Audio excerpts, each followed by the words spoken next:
House Leader of Third Party. Yeah, thank you, Mr. Speaker. Last week, BC Seniors Advocate Isobel Mackenzie released a report, Billions More Reasons to Care. It's a follow-up to her 2020 report, A Billion Reasons to Care, about the use of public funds in contracted long-term care homes. At the time, the Minister of Health said, quote, "This has been the best 2 years of reform in seniors care, but I would say we've got a long way to go." The second report shows not-for-profit facilities delivered 93,000 more hours of direct care than they were funded to deliver, and for-profits delivered 500,000 hours less care than they were funded to deliver in 2021-2022. Through you, Mr. Speaker, to the Minister of Health, what does he think about the findings of this report? Minister of Health. Well, thank you very much, Honourable Speaker. The report demonstrates the effectiveness of the action taken.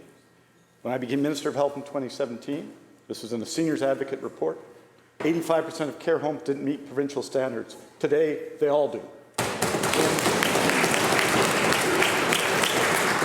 BC's record, it was a very difficult time during COVID-19 in long-term care, but BC's record was the best in Canada because we worked with all providers, public and private, to ensure the quality of care.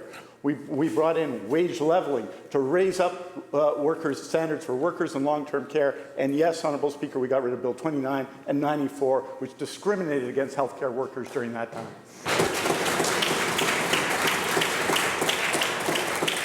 Third Party House Leader Supplemental. Well, the Minister doesn't address the hundreds of thousands of hours of funded care that are not being delivered by the for-profit market. In fact, Mr. Speaker, under this Minister's watch, we've seen more of these public services shift into the hands of corporations who are viewing the people of this province, in this case our elders, as a commodity and a profit centre.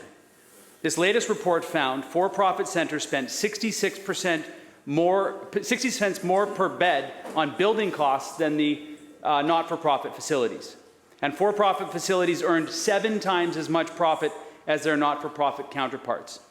These are publicly funded services, and the report outlines 4 recommendations. 1, ensuring funding is spent on care. 2, improve monitoring and reporting for compliance. 3, define profit. And 4, make revenues and expenditures for publicly funded care homes available to the public.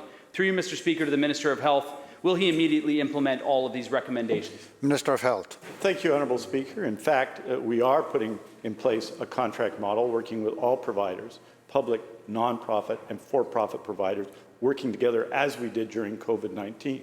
With respect to investment in public care, however, in the 10 years before I became Minister of Health, over 10 years, health capital funding for long-term care was $17.8 million over 10 years, or $1.78 million a year. In our current plan, it's $2.039 billion. We are building new projects in this region, Honourable Speaker, in Abbotsford, Honourable Speaker, in the interior, in the north coming, Honourable Speaker. We are adding service, and in addition to that, through our HCAP program, more than 6,500 new healthcare workers. One of the key ways that you ensure funded beds and care is at the bedside is to train healthcare workers, and that's exactly what we've been doing.